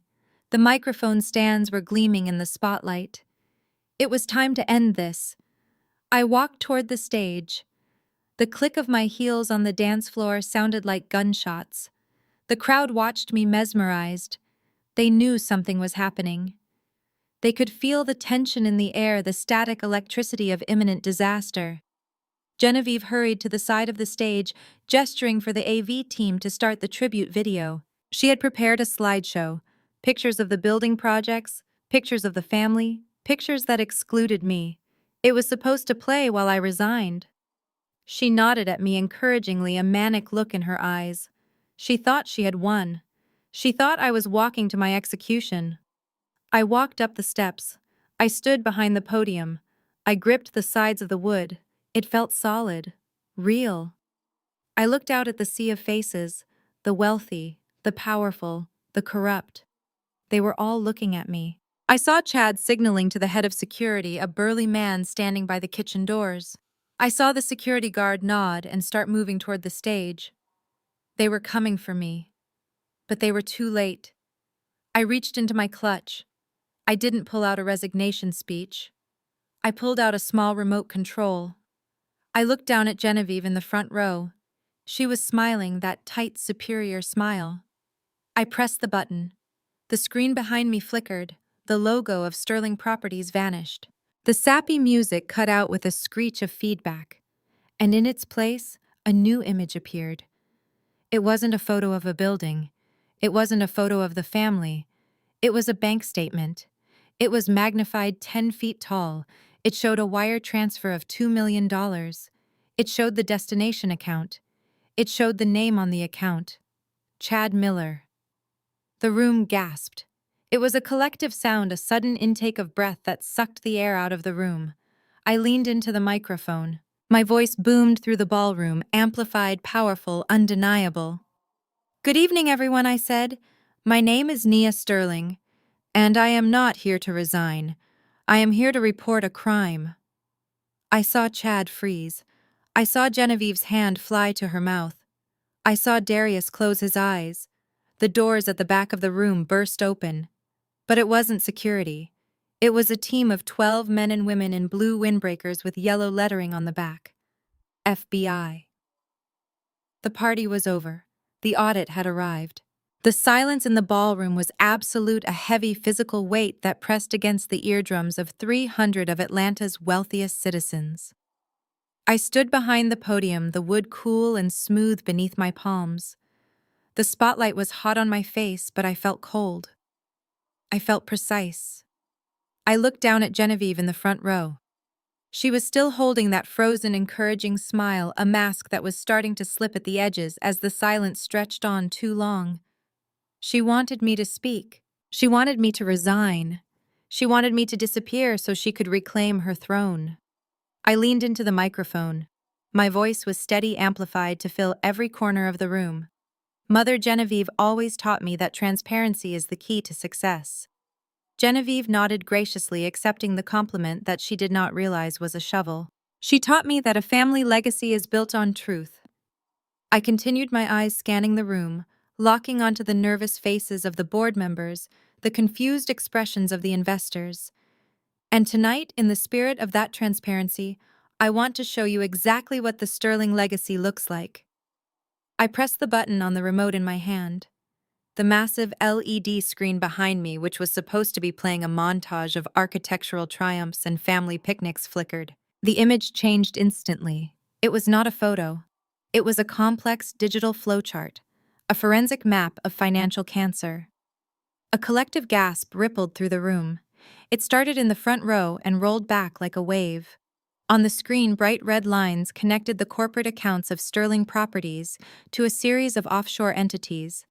The names of the shell companies were listed in bold black letters: Zenith Solutions, Cayman Holdings, Alpha Crypto LLC. I turned slightly to look at the screen, gesturing to the data with the casual air of a weather reporter predicting a hurricane.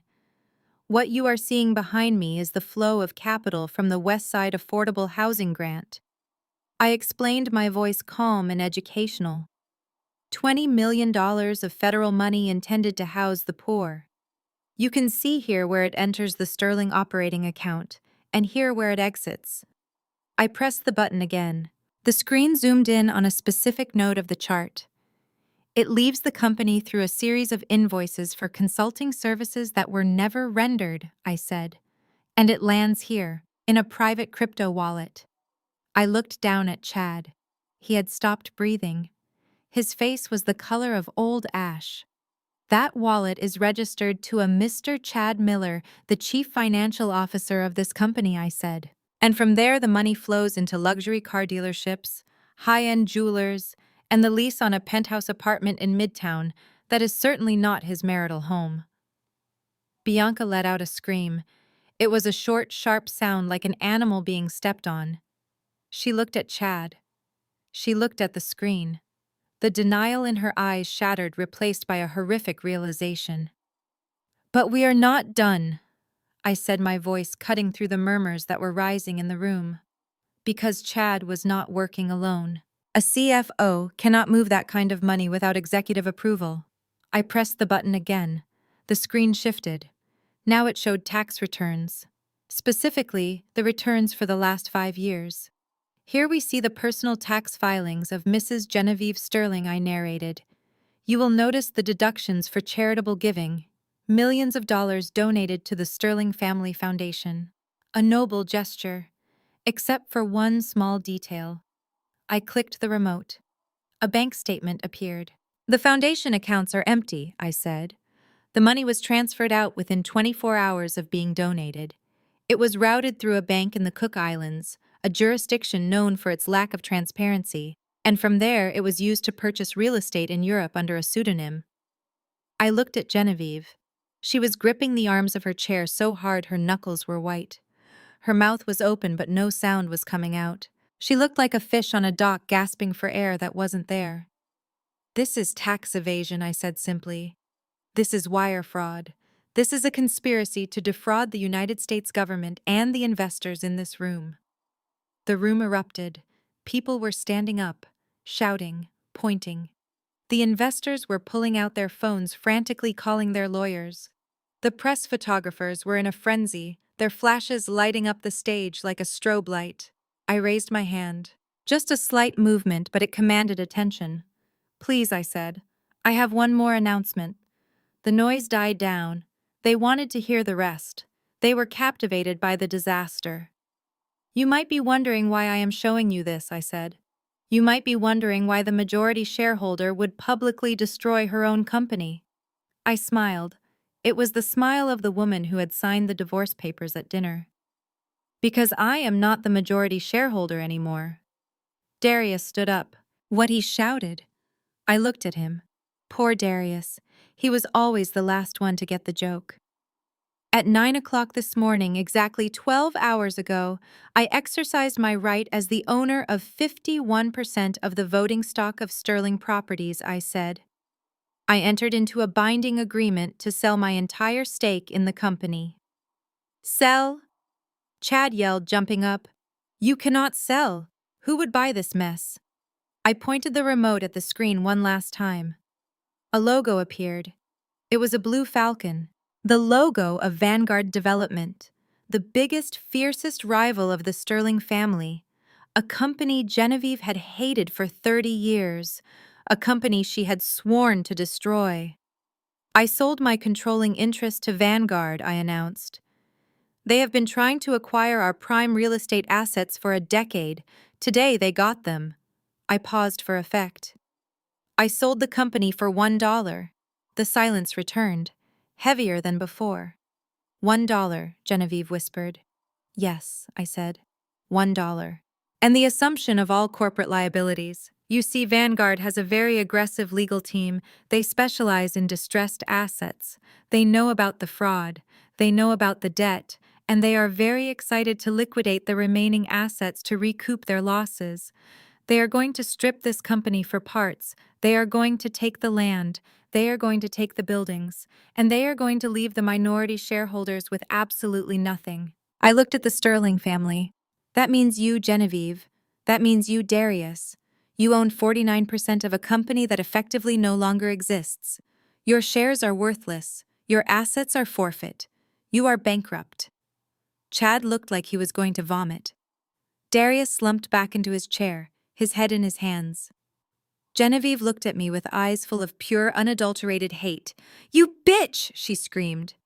She stood up, overturning her chair. She lunged toward the stage. Her black velvet gown tangled in her legs, but she kept coming. Her hands were claws reaching for me.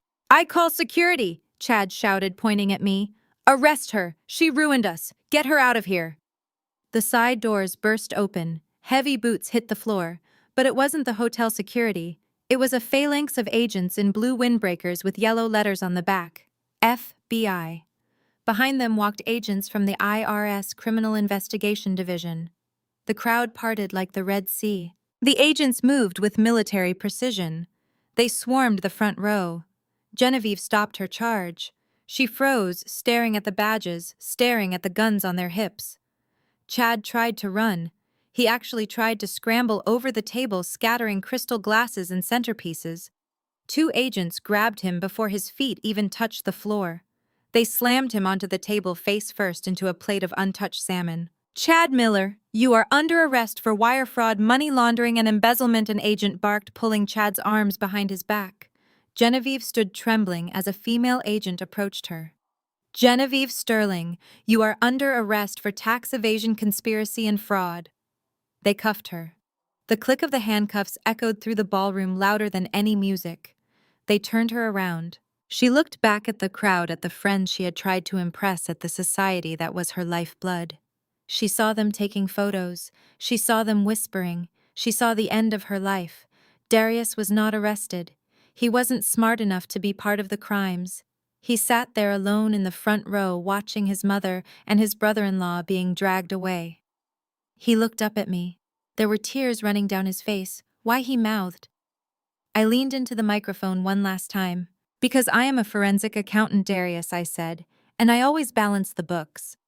I stepped back from the podium. I looked at the lead FBI agent standing at the foot of the stairs. He nodded to me.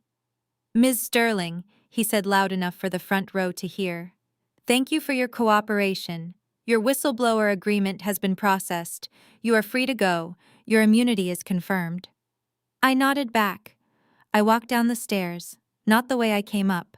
I walked down the side stairs, away from the chaos, away from the cameras.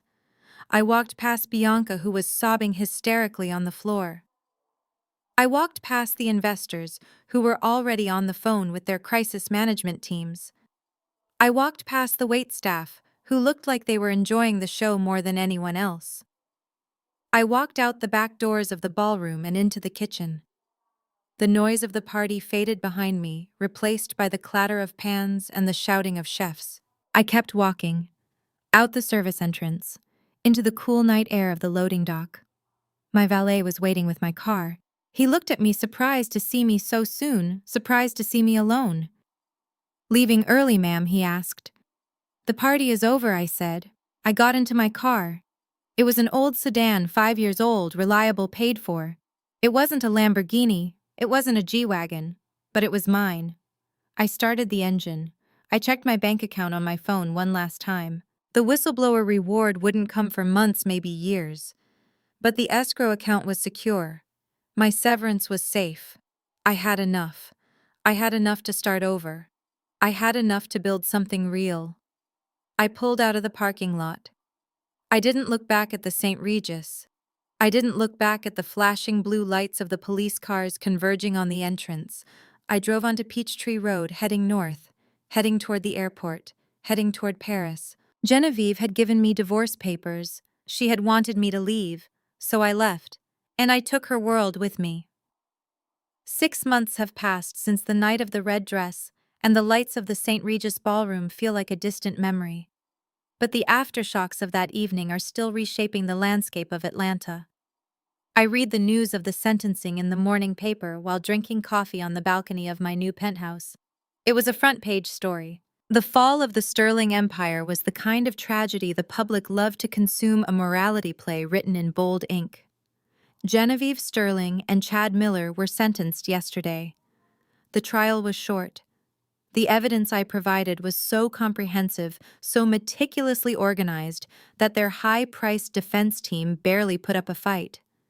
They pleaded guilty to 34 counts of wire fraud, tax evasion, and conspiracy.